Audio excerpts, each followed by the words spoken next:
എല്ലാവരും ഗുരുസ്ഥാനീയരാണ്. നമ്മൾ ഓരോരുത്തരെയും നമ്മളെക്കാൾ വലിയ ഒരാളാണെന്ന് കരുതുന്ന ഒരു വിവേകവും വിനയവും ഉണ്ടാവേണ്ടതുണ്ട്, എല്ലാവർക്കും ഉണ്ടാവേണ്ടതുണ്ട്.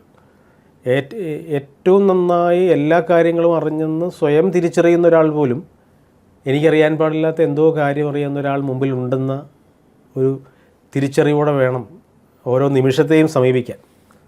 അത്തരത്തിൽ ഓരോരുത്തരും എൻ്റെ ഗുരുക്കന്മാരാണ്. എനിക്ക് മുമ്പേ കടന്നുപോയവർ, എനിക്ക് ശേഷം വന്ന് പ്രഗത്ഭരായവർ ഒക്കെ, അവരെ എല്ലാവരും ഞാൻ വളരെ അറിവുള്ള ഗുരുസ്ഥാനീയരായ ആൾക്കാരായിട്ട് തന്നെയാണ് കാണുന്നത്. എങ്കിലും നമ്മളെ സ്വാധീനിച്ച ഒരുപാട് ഗുരുക്കന്മാരുണ്ട്.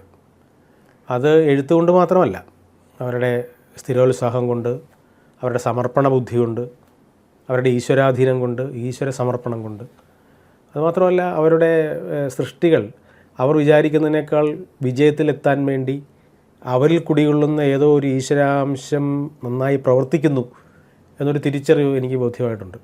ഒരാൾ അടുത്തെത്തുമ്പോൾ നമുക്ക് നമിക്കാൻ തോന്നുന്നതും നമുക്കവരെ പിന്തുടരാൻ തോന്നുന്നതും ഒക്കെ ഒരു വല്ലാത്ത ഒരു ഈശ്വരാംശമാണ്. അതിനെ ഐശ്വര്യങ്ങളെന്നൊക്കെ പറയും നമ്മൾ.